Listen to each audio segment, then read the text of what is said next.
Hi there, Mike Donnelly from Donnelly Effect. You know, the world has changed radically in the last 3 months.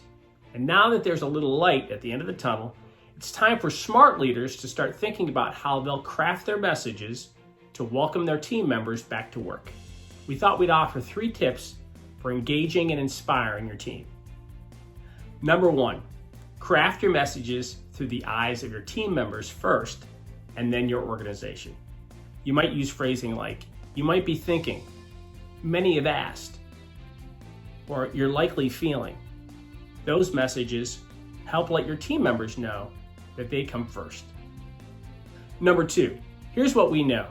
When we set expectations that there's going to be a challenge, then challenge creates less of a frustration for our team members. So identify what will change and what will stay the same.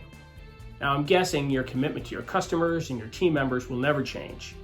Some things that might change are the way you do sales meetings, how you greet your guests and your team members, and certain policies and procedures. When we identify what will change and not change, it builds trust and creates less frustration for our team members. Number 3, describe your vision of happier days to come, where your people are working happy and your organization is thriving. Finally, our leadership game changer. In your current spare time, pick up the phone and check in with your team members individually. Letting them know you care will go a long way after this current crisis is long forgotten. Listen, good luck. This is the time for great leaders to thrive. Carpe diem.